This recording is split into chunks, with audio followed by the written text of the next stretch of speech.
Last year I put out a few videos of this sort, talking about the things that could be improved about career mode in order to help take the game mode to the next level. Some of those things were indeed sorted out for us, and career mode took a few steps forward in terms of what it has to offer.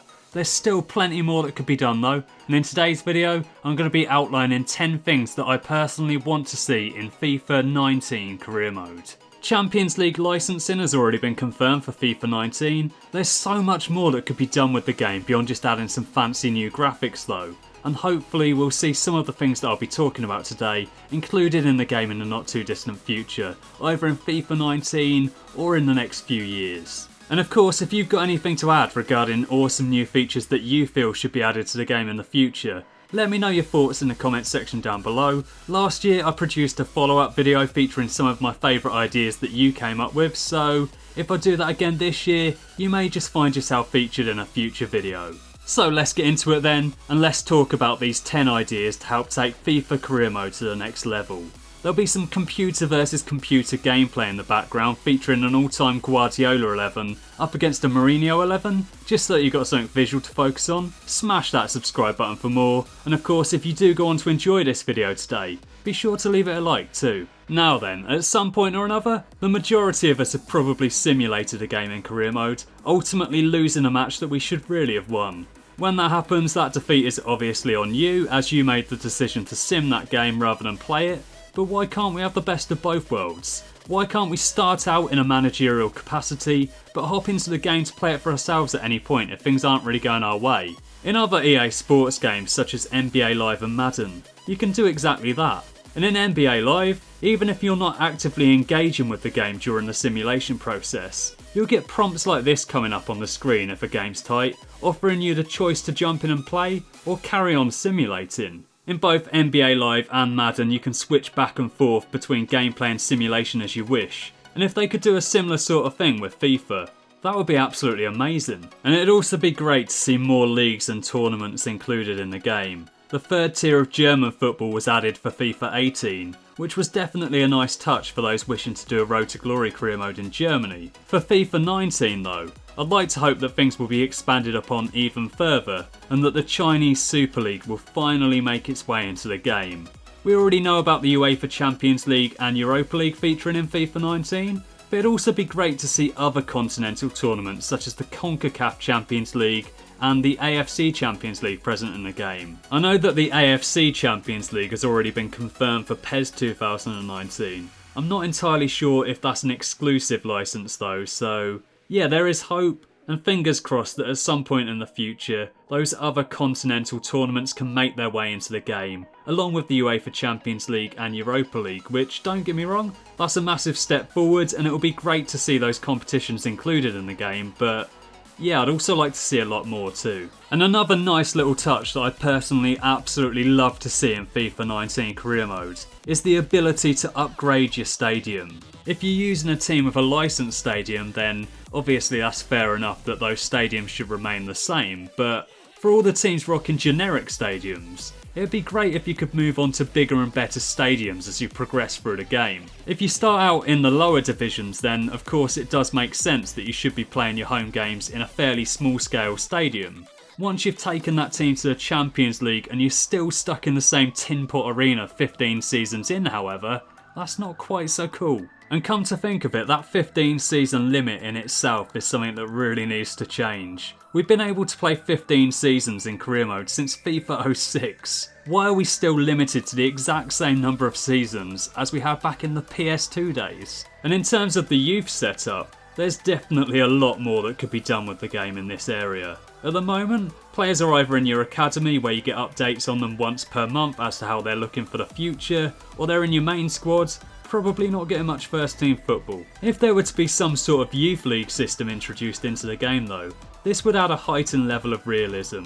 The youth team could feature a mix of real life and generated youth prospects, and you could promote players to the first team based on their form in the academy. The projected player potentials could even be done away with completely, and we could instead decide what players to promote to the first team based purely on their performances at youth level. There's just so much more that could be done with the youth system. As it stands though, things are all just a bit on the basic side, there's not much authenticity to the experience, and yeah, Basically, EA could just do a lot more with it than they're doing at present. Now, back in the days of FIFA 16, it was possible to request extra transfer funds throughout the course of the season. If at the start of the season, for example, your team was expected to finish mid-table, but at a midway point you found yourself fighting much higher up the league, you could change the expectations accordingly and request more funds in the process. It was a really handy feature to utilise, especially with a Road to Glory career mode, and if EA can bring it back, that would definitely make me a very happy man. The Nintendo Switch version of FIFA 18 does still offer this feature, which I was pretty pleased to discover when I picked up the game a few months back, but if you're playing the game on PS4 or Xbox One, sadly the option is no longer available. Bring it back. And a few years back, manager avatars were introduced into career mode, and when this news came about, personally I was pretty excited, as I thought that game faces would be able to be used and that we could see our own faces in the game as the manager of our favourite clubs. Instead though, game face was removed from FIFA entirely, and not only was it not possible to have your own face in the game as a manager, but you couldn't even have your face in the game as a player anymore either. Excellent. Football Manager has a 3D face generator, and I remain hopeful that game face will return again to FIFA in the future, so that we can once again have our true faces present in the game, both as players and as managers. And whilst we're on the subject of managers, there really needs to be an overhaul to the management system in the game. At the moment you can of course replace a real life manager by taking control of a team for yourself, but the moment you move on from your position, the job just goes straight back to the original manager. So unless you're personally replacing someone, there's never any movement whatsoever.